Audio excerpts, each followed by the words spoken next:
Welcome. I'm Lana Heckman Ayers, the managing editor for MoonPath Press. I'm so glad that everyone is here to join us for the book release reading for Molly Tenenbaum and Ronda Piszk Broatch, two powerful and lyrically unique poetic voices from Washington State. During the readings, we ask that you do keep yourselves muted, and we'll have an opportunity to connect with both the poets after they read. We'll start this evening's reading with Molly.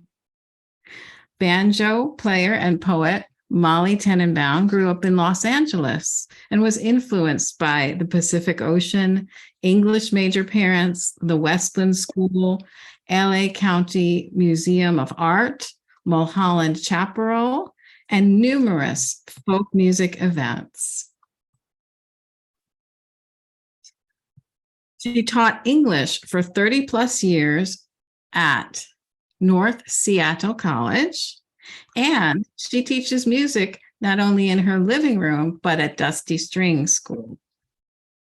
Her poems appear in such journals as Alaska Quarterly, Beloit, The Prairie Schooner.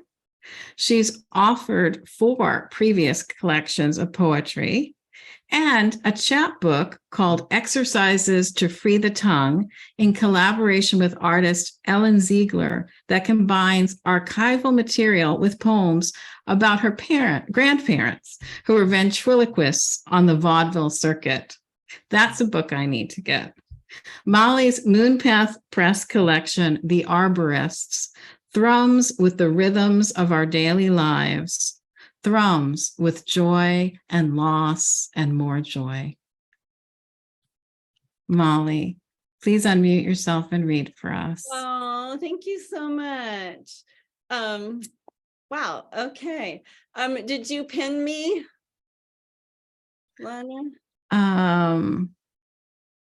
I did try to pin you. If you want to, or everybody else can. Anyway, here I am. Hello, everybody. I saw Ellen showed up just at the moment you mentioned her name, which was very exciting. On my screen, well, anyway, I'm just going to read, and the screen can do whatever it wants to. My choice of the poems to read here. Oh, and I'm starting my timer right now. Okay, my choice, I decided to just pick a lot of the shorter poems in the book, and that way you would be able to hear more of them. I'll read one slightly longer one because there's so many banjo people here. I have to read a banjo poem. But I'm going to start with Bald-Faced Hornets Eating the Porch.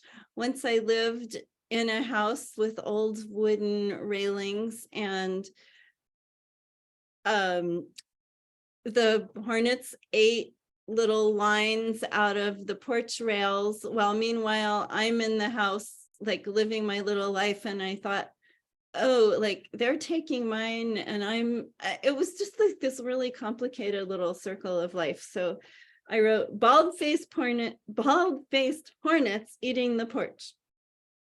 In old gray wood, so soft a fingernail can scribble it, they've bitten new tan trails, little cartographers chiseling maps by subtracting the actual land of the map. From my house, they scrape their house and hang it from my house, their house whose door looks like the hole a blunt pencil goes in. In my house, the scrapings of teeth with floss, of carrots with a rough brush, of the brain for the hornets chewing in there, while these other pencil-faced oblivions of me go sharp and busy all day about their laminations. And there's a lot of people dying in this book because they do that. And you know, we have a whole spate of them. The longer you live, the more other people don't. And so my mother is one of the people who's remembered in this book. And this poem is called After She Died, I Saw the Skull in Everyone. Oh, and in the last stanza of the poem, there's an image. I'll just alert you to an old, prehistoric cave with cave paintings. And you can think about the paint that those people used, made out of like burnt wood and charcoal. And because these poems go by so fast, I thought I'd just let you know that was there. After she died, I saw the skull in everyone. Who knew skulls came in such colors? I counted those moving toward me, paint chips for subtle interiors, meteor, blue milk, the coo of the dove. Each moving toward me, rosy finch, a flash of golden trout, one of powdery, overcooked yolk, and brown scorch like hot iron on a sheet. And still coming, but which is the last I shall see? The crowds continuously approaching. In the mirror, there's mine, that underground cave of smoke horses. I nod with my crystals and yellows. Hello, with my cavern careening stone tools across the floor's tilt while you speak. Our thoughts, the scrape, our talk, a paint of burnt pine.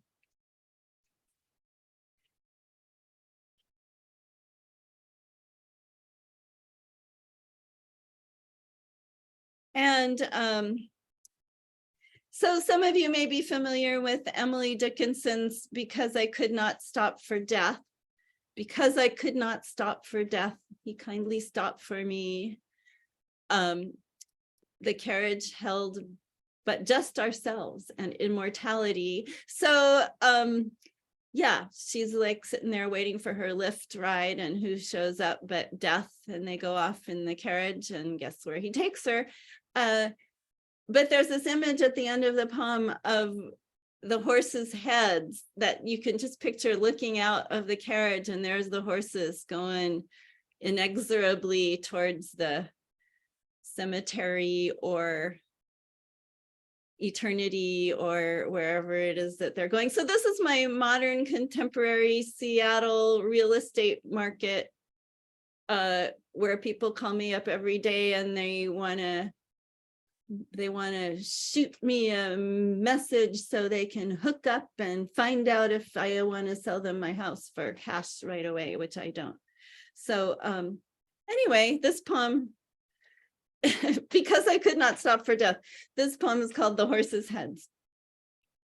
Because I could not stop, I stepped onto my rolling plat, scored paths for gardens, dashes for streets, sketched trees, but the green so enmeshed, I erased for ease of seeing every other branch.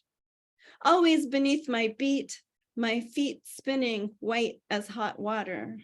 Always behind my eyes, an onion unwrapping, advancing to dinner.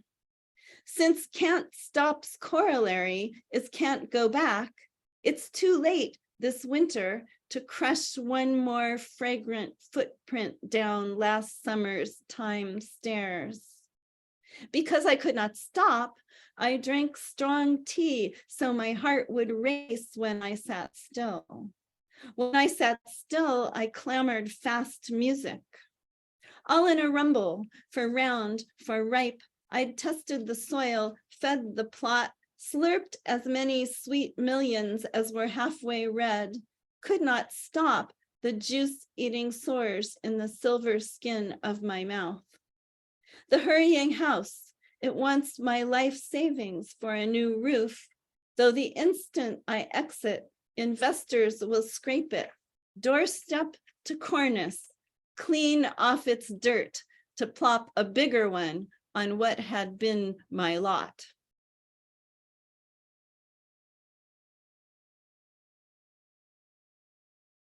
Okay, I'll read another person who passed away. It was my aunt.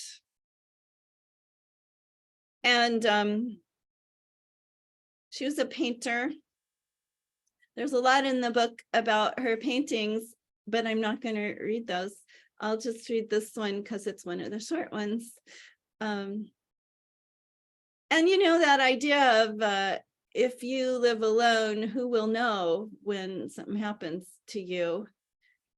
That is a theme in this book a little bit. To an aunt in another city.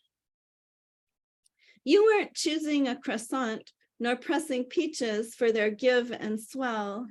And though you'd tried 2 florists on your stroll, you hadn't found a bright enough bouquet. So not at bakery nor stall, but home, crossing from bed to 911. And though it wasn't me you called, and who came called the number on the wall. There was no trick to lure the cat. We grabbed and she hid farther back. We'll take you later up the ridge. For now, we light the incense sticks we found. At the bakery, after we'd flown down, emergency contacts hidden in our phones, we looked like people eating scones. You just never know what's going on with people, do you?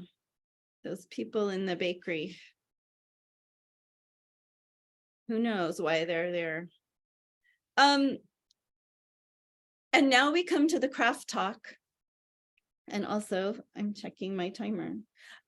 So the craft talk, I was at a craft talk by the poet Mary Ruffel at the Frye Museum a few years ago. And she was talking about her writing process and what she needed to in order to write. And she said it has to be very, very, very quiet. There can't even be a cat in the room. And I just went like, what? There's always a cat in the room. And even if the cat isn't in the room, the cat is yowling at the door to come in the room. So I guess I wrote an answering artist statement or craft talk about how there's always a cat in the room. I guess you wouldn't know it was a craft talk, but I'm telling you that it is. So, but a cat is always in the room. With the epigraph from Mary Ruffel, who says there can't even be a cat in the room. Disguised as a loaf, a lumped sweater, a dictionary dim on the stand in the corner. The room with a coiled breathing center, tiny sneeze like salt over the shoulder. Always entering the room, the weather report of the cat, bushel of mist, brush of pine, and always the refrain, where have you been? A walking cat blurs the bottom edge of every scene. Audible in the room, a delicate thirst tapping the surface. In the air layer nearest the floor, stink of little dried meats. Always a hunch on the rug by the couch. What's under there? Something far back, something deep down. On the windowsill, alert for movement, watching opposite apartments, watching the park, river, alert for movement, chasing it into the corner, patting it, eating the spider. Stamped on the dark, a cat's silhouette, a cat's face over the hole where sleep's breath comes out, a cat asleep on the neck of sleep, sleep with cat's weight on its chest, sleep turning over as the weight lifts. And stuck in the chair arm like a mending pin, white crescent of a claw's discarded sheath. A cat is always in the room, inhabiting the shapes, the book and the lamp. A paw, having stepped in the paint water jar, always smearing the periphery. And I'll dedicate that right now to David Lasky, my comics teacher, my drawing teacher, who has seen some paint water jar smears of some of the things I do. So one more craft talk poem, or maybe Ars Poetica, or maybe not. Maybe it's just about hummingbirds. But there was a period when I just like, I had no ideas. I couldn't write anything. I mean, I wrote stuff, but it was just junk, and my brain, oh, David, yeah. My brain was just kind of dead, and my heart was kind of dead, and everything was just like blah. And so to kind of try to juice things up a little bit, I would think, well, what I would be naming poems. Well, this poem needs garlic. This poem is very shallow. I was just trying to like, and then I thought, oh, this poem needs a hummingbird, because gotta have a hummingbird. And then talking to my fabulous advisor, Sharon Bryan, who really helped me put this book together, she goes, are you sure that poem is about poetry? Are you sure it's not about you?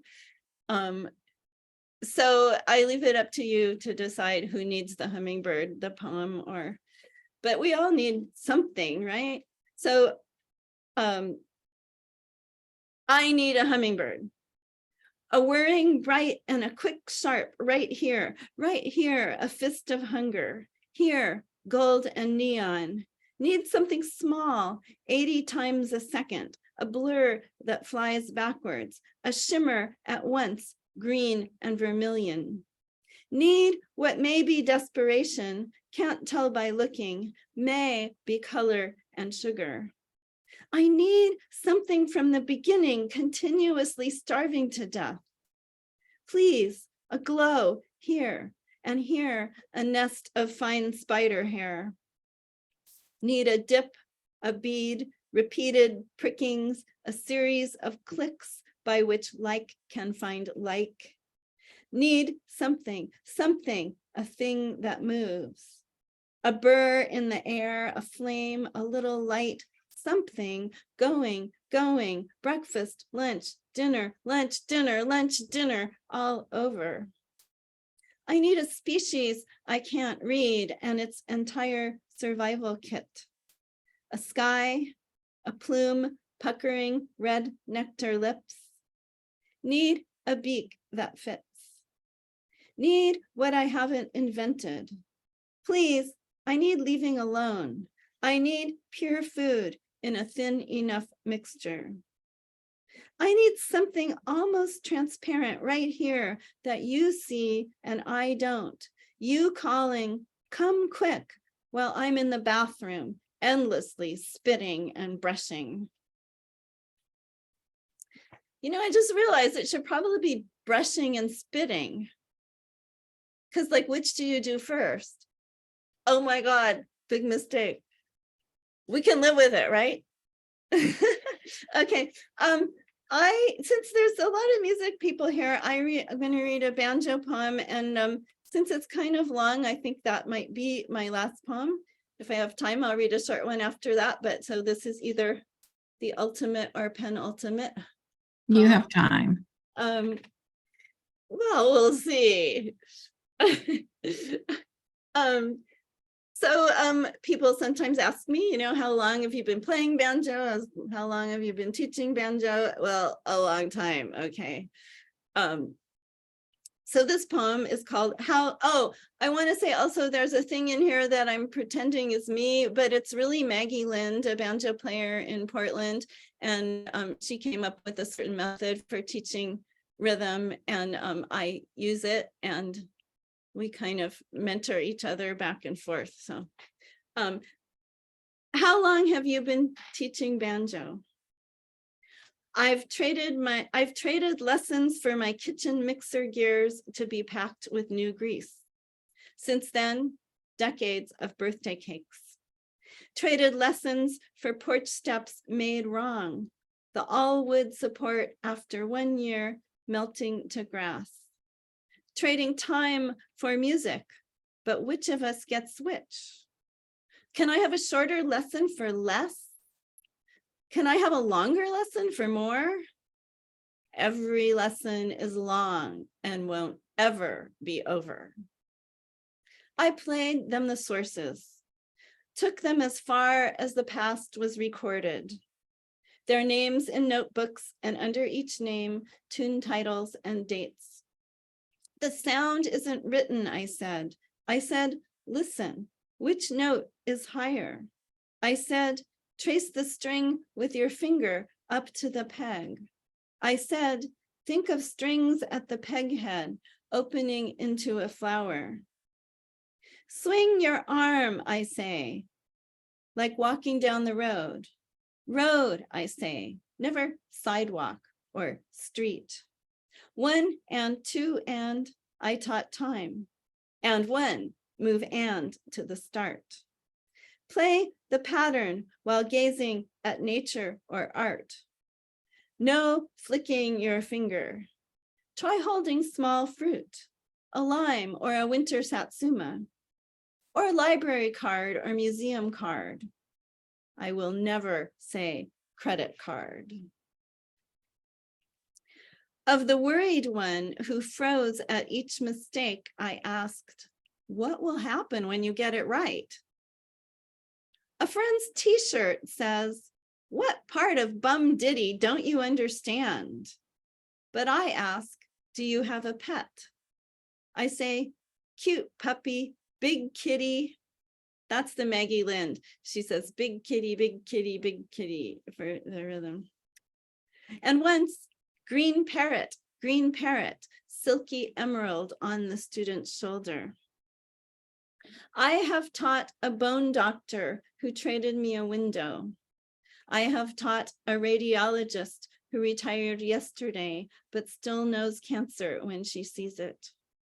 I have taught an oceanographer at his melanoma end, hourly drinking last-ditch raw juice, who gave me a cookbook he wrote with his wife, a Russian prosodist of English verse. How spattered now, the page of my life's best borscht. The high schooler hands me the fee his parents have tucked in his case, plus a $10 tip. No need to give extra, I said, and he said, my parents told me to tell you, music teachers are holy. What could I do? I took the money. The notebooks with their names go in what kind of museum? Handwritten artifacts, hand collaged covers, now a digital file for each one. I've taught a man, and 20 years later, his son. A mother traded her 3 children to their father for 1 hour of banjo class. I agreed on a trade with a tree man who pruned my 100-foot fir and still owe him hours for his sawing and haulage, but he never called back. The branches shaggier now than before him. I'll tell you, there's a cat in the room right now. I don't know if you can hear it. She's like scooching around, scooching around on little toys that are on the floor over there. So that was my time. So I think I'll stop there. Are you sure you don't want to read one more? I would, if it's okay, I'll read one more. I think we need one more. Okay. So like I said, with the poem about my aunt, the idea of like, where are you when you go, and what evidence is around to show what happened or to show who you were. And so I kind of made up some stories about that, thinking about that. And also a word you might need to know is pumice, not the stone, pomace, I guess you say it. It's the, I'm staring at the chat. Pomace is the part of the apple pulp that's left after cider, after you crush it for cider. So it's all like dried out and not a lot of flavor. And, you know, you can probably use it to feed pigs, but you probably wouldn't want to eat it. So they find me. Where do they find you? They find me on the grass beneath the feeder, among the sunflower hulls, in my sock feet, hand on half a catnip mouse. They've found my calendula teaspoon. They've found my cuspid and diphthong. Out the window, traces on the bushes where pumice was tossed after crushing. Where the thieves bring the gold by tooth, by cufflink, dropping it plop by plop in the cauldron for melting. After the pouring off, they find me at the bottom of the pot. All this time, I've been searching the world for the stolen rings that were my mother's. They knew me by the shoe caught in the chain of the swing, on my face an expression of curly brackets. What are the odds the leaf would fall directly on the lyre? What are the odds that through the missing bottom of a teacup in the sea, a bright red fish would swim? A string plucked in the room behind them made them turn. When they found me, I was in a boat. They could not believe it. I was still rowing. So, thank you.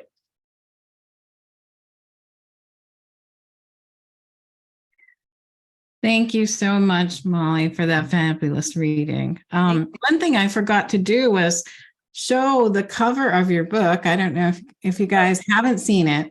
The art on the cover is a painting by Molly's aunt, Frances Thompson, whose poems appear in the book. So I just wanted to make sure you guys all saw that. Yeah, she was so a much. fabulous painter. Thank you, Molly. And now we're going to hear from Rhonda. Ronda Piszk Broatch is a poet, photographer, and digital artist. She created the arresting art for the cover of her collection. It's just incredible. If you don't have this, you have to see this up close. Chaos Theory for Beginners has Rhonda's cover, as I said, and it's a wonderful cover. Rhonda holds degrees in creative writing, art, and photography, and she's currently pursuing an MFA from Pacific Lutheran's Rainier's Writers Workshop.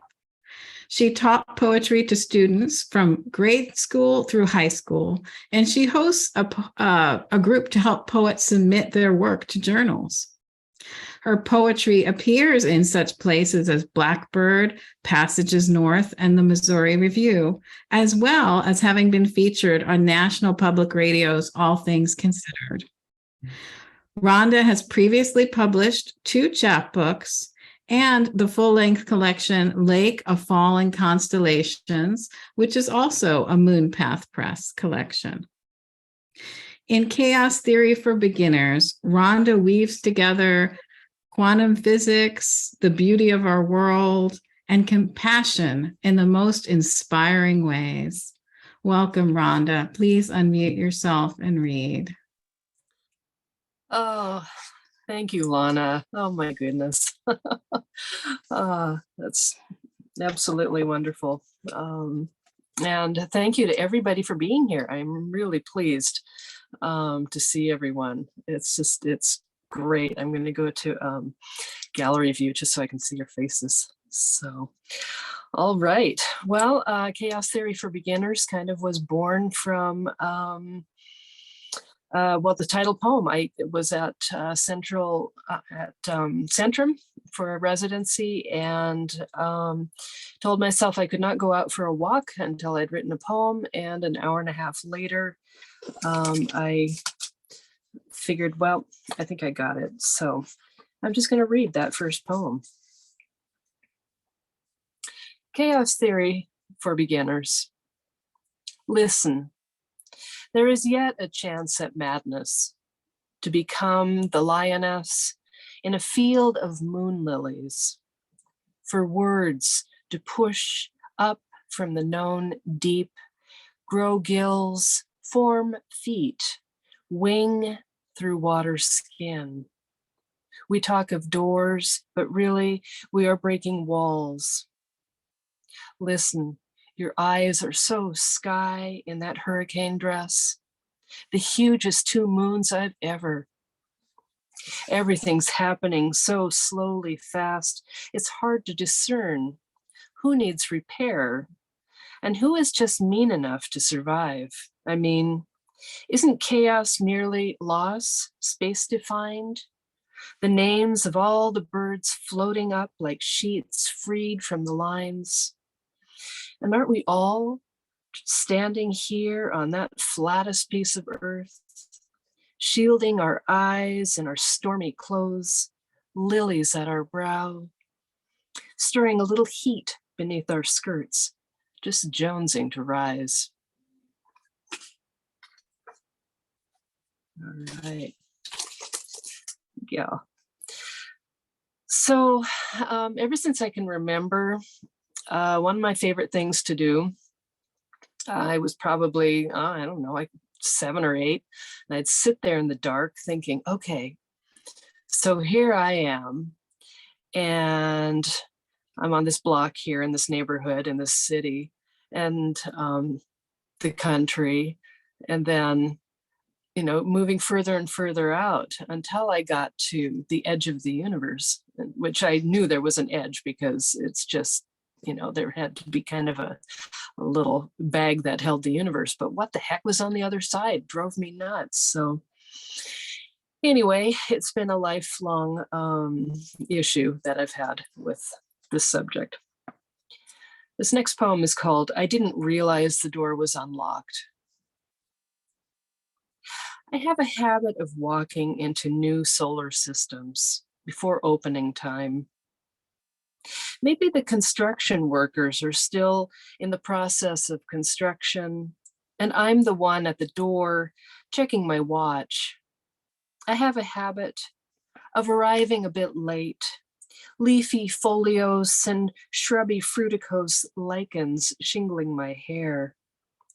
I'm in the groove, following the light, chasing sparks started by minor superpositionists, getting caught in the maelstrom, a victim of overwhelm and overbooked. I've got a routine of drinking too much kombucha and staying up late, unraveling the cosmos, getting tangled in strings so small my size 2.5x readers can't do the job. I'm addicted to fitting God into the blueprints, sure that someone had to be the first one to invent physics, teach it to obey itself, to divide and multiply, meet and coalesce. I'm habitually walking into cell walls, black holes, confused as ever because someone's got a penchant for rearranging the furniture. Someone is always trying to pull us apart.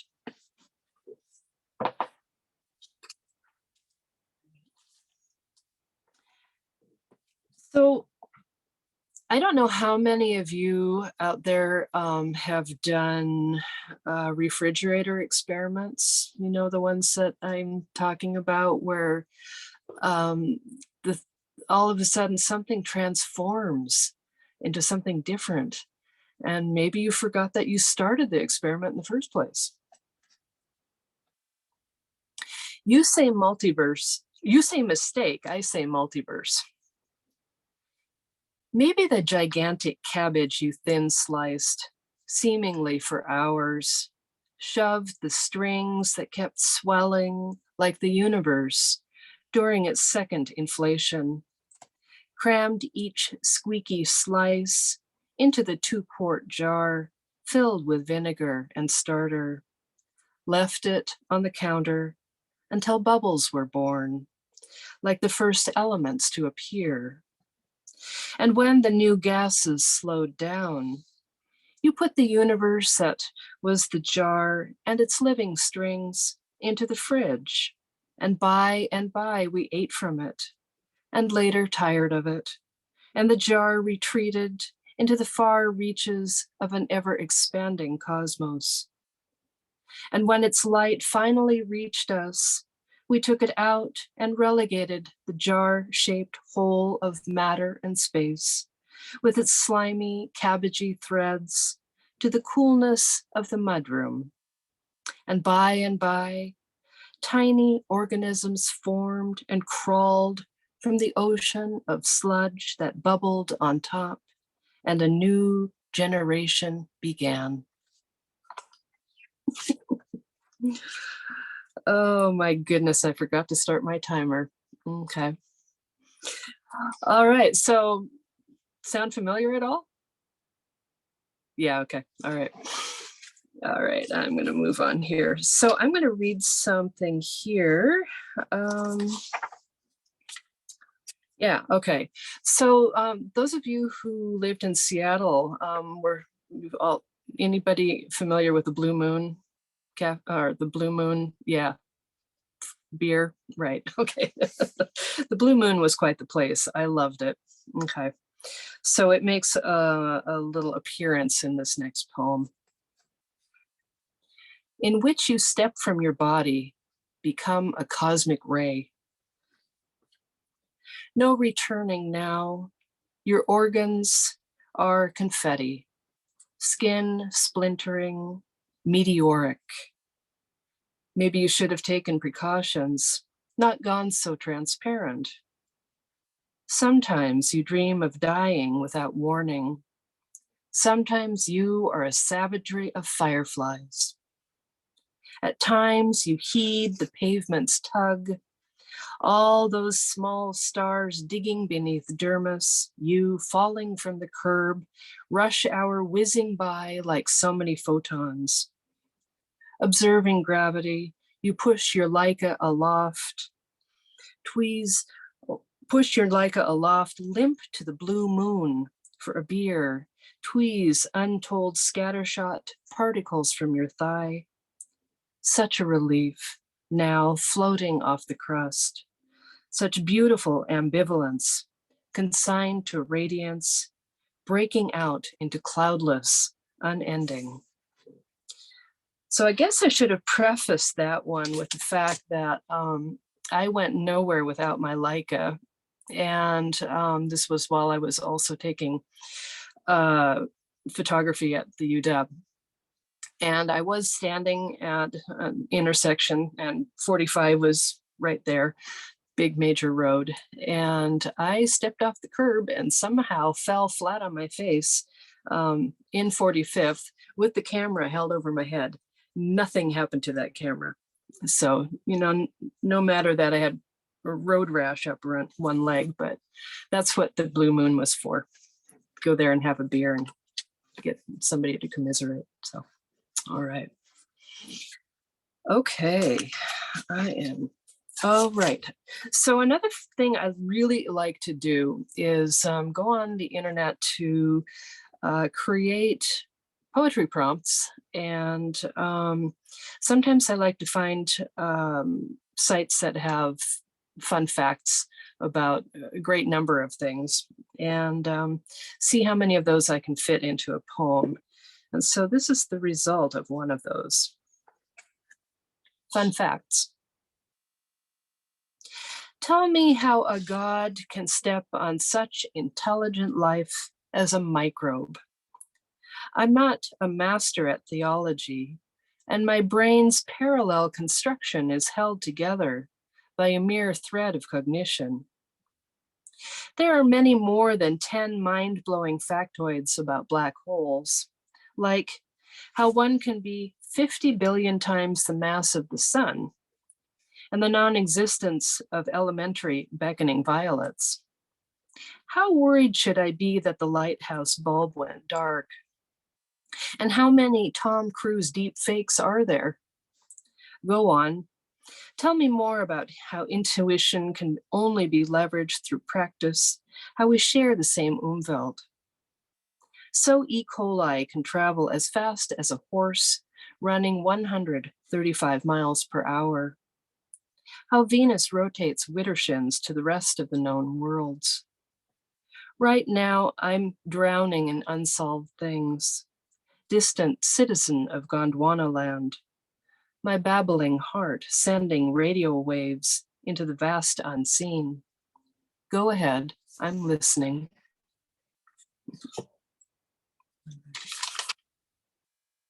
Okay. So I do enjoy bringing in the natural world into the poems. And I love thinking about just that kind of juxtaposition of what you can see and what you actually just can't see, and just imagining how small some of these things are. And it just fascinates me no end. And how physicists could have figured out that we can go down to what's called the Planck length, which is just, can't even see it with anything that we've got to observe it with. So this poem is called The Year of Considering Time Travel. And that's kind of how I felt during the past 3 years of kind of COVID shutdown. So it opened up a lot of other possibilities. And a lot of that was looking things up. So it was the year of considering time travel and how to save the North Atlantic right whale. Spring is ending, and SpaceX will tuck baby bobtail squid and tardigrades inside its Dragon cargo capsule. What I didn't realize is that there might be thousands of tardigrades already on the moon. Because octopuses are so intelligent, a brain in each arm, eating them feels cannibalistic. Some say the octopus is what an alien might look like. When you say that aliens might not be interested in us, I say we have a lot to learn, a lot to undo. There is dust behind the stars, some stiff-hipped moths circling the drain of my poorly draining shower.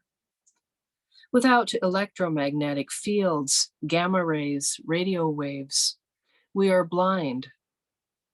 Imagine alien physicists doing calculations in a dark matter lab. It was the year of reading late, of conducting thought experiments, and getting lost in seawater with cephalopods. The year of silver linings, of watching the red disappear from my hair until it wisps ghost-like around my eyes. If not for dark matter, what of the aliens we so wish to contact? It was a virus year, a year of feeling alien in our skins. If not for baby squids and the myriad tardigrades drifting in the blackness above our heads, if not for you, why be dazzled? All right, and I don't know how I am doing time-wise, but I could do one more. Please do. Okay. This next one is going to mention some yarn names, and in the back of the book, in the notes, I have information for those knitters out there where you can find these yarns, and they're absolutely gorgeous. And they all went into a shawl that I made called the Night Shift. So anyway, if you are curious about that, you can look it up on Ravelry and follow the link in the back of the book. All right. This one is called Unraveling Sorrow in a Tangled Multiverse.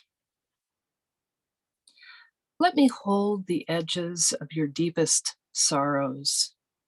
Dive my hands into the dark matter of amnesia, that endless cloak growing, size of the only universe we know. Did you know we are all drifting further apart with dizzying speed? Each galaxy a story already told by the time its light shows up at our door. I want to stitch the milky skin around me. I want to stitch the milky skin, the only home we know, wrap its spiral arms around me like a shawl I'm knitting, the one called Night Shift, where I'm juggling strands of entropy, gravity, wavelength, neutrino, going from darkest purple to aurora green, pillars of creation red to gold. I want not to let go of this yarn, to feel the soft scratch of it on my shoulders, want to hold on to the itch of the stretching cosmic fiber, tearing itself apart, same time healing itself, holding its energy bowl, in its energy bowl, quantum jitters, how gravity clumps and repels, how sorrow does the same. Our bodies proud with scarring, our thinning hair, how I hope to remember to knit you a kindness poncho, one you can count on, that will never cease to catch you, no matter where you land on this crazy continuum, this beautiful oblivion we call home. Thank you. Yay. Thank you so much, Rhonda, for that wonderful reading. Thank you. I'd like to invite people to raise their hand, ask a question, give a comment to either of our readers if they would like. Don't be shy. Well, we have a lot of shy people, it looks like. Well, if there are no questions or comments from you guys, I have a couple questions that I have prepared.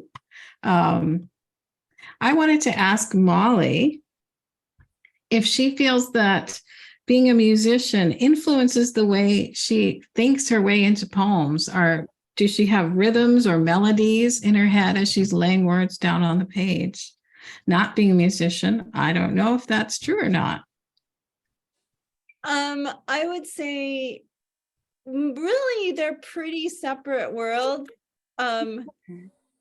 But what I do notice is because the music I do, old time music, has a lot of really old lyrics. A lot of the songs might come from English or Scottish ballads, and then a lot of the songs might be nonsense songs. So in my mind, I have a lot of like structures of refrains and repetitions, and I really like the sound. I mean, as a poet, I actually want my language to have character, you know, and be identifiable, not necessarily as me, but as having character. But I also have in my mind, I really like songs that where the author is like inaudible, it's anonymous in the past. You know, centuries have made this song. So I have that. And I also, just the music I do is in fours, 4, 4, 4, 4, 4, 4, 4, 4, 4, 4, 4. Iambic pentameter is like, what, 5? It always like, huh? So I kind of incline to shorter lines, but in this book, a lot of lines are long. So maybe that's not true. Well, thank you for that. And can I ask Rhonda a question? Absolutely. Sure. Rhonda, do you have more knitting and fiber poems? You know, I know that I've had some in the past. It's been a while since I've written some, but I think I may be trying to do that again. I write them more when I'm actually doing a lot of knitting, and it seems like I knit in spurts. So I'm just creating all these things, and then I think, well, I can't wear all of those shawls, so then I take a break. Well, and to be fair, I did stop knitting for a little while while the kittens were in their first 2 years, because Siri, our sweet little thief, got into Fiona's suitcase, and Fiona had a cashmere sweater in there that Siri pulled out. Fortunately, she didn't do anything to that, but I had also knitted a miles-long cable knit scarf for Fiona, and Siri got into that and bit holes in many of the cables, and it took me a year before I could face fixing it, but I did. I fixed it. So Wow. I wonder if we should write a collaborative poem about cats who chew holes in knitted things. I think that would be great. I'm all for collaborative poems, and anything with cats and knitting, that's great. Yeah. We'll work on that. Yeah. Okay. I'm all for that. I can do that. Great question. Thank you. Well, before we say goodnight, I want to thank the audience for the generosity of your time and listening. I hope you can come to a future reading where we'll have two Portland poets, Victoria Wittenberg and Patty Palmer Baker, and it will either be late May or June, and I'll keep everybody posted on that. And I'd like to tell you that the best place to buy poetry books is from the poets themselves. But of course, you can get all MoonPath Press books at your favorite bookshop. Just ask them to get it for you, or any online retailer of books. So check out MoonPath Press and find out about more of our poets there. But before we say goodnight, I would like to close out with the words of Molly and Rhonda. So I'm going to ask each of you to read one more poem. So Molly, would you do that and read one last poem for us? Sure. I'm going to once again choose a short one. And do you ever just see things out of the corner of your eye? And sometimes it's like just a floater in your eye, or sometimes it's like, uh-oh, there's a bus. But I was just seeing this like constant, thing in my eye. And this poem is about that. It's called The White Wing. At my ear, left ear, a moth won't brush away. Floating blur, white wing, friend or foe of my face. We are going out walking, we're going. A bit of fluff, a whiff of paper, small white sound, a foot-caught bird. What is it floating here, white blur? We are going out walking. Tell them, we're going. White hair of my head, white wing at my eye. Whatever you tell me to do, I do. We're going out walking. Tell them, we're going. Wow. Thank you, Molly. And Rhonda, would you please read us one last poem? Sure. And this was an actual thing. Someone wanted me to write a poem about hope. And so, of course, that had to be the title. You asked me to write a poem about hope. And I can almost hear us jonesing to be thrown into that long night. Undiscovered planets orbiting their stars as if there were no questions, where a new prayer is a shortcut to grace. Nights when the moon seems too accustomed to grief, we let our bodies be the applause, the apple tree, the new marriage. You locked to me locked to you, forgiven inside and out, where our wounds signify the time we were born to, where magic doesn't need to be forgiven. We see it for what it is. The orchid that sings resurrection into being, the evening floating like the opposite of storm, glad to be here again. And again, all our secret names written on the insides of our eyelids, where broken doesn't mean done, and even the ground under our feet rejoices. Oh, lovely. Thank you. Thanks to Molly Tenenbaum and Rhonda Piszk Broatch, and thank you to our audience. No poetry is ever complete without a listener or a reader. May you Or all a be well. publisher. Thank you. Here's to Lana. Hero. MoonPath. Thank Yes. you. Yes. May you all be well and find joy everywhere you look. Good night. Good night. Thank Good you. night.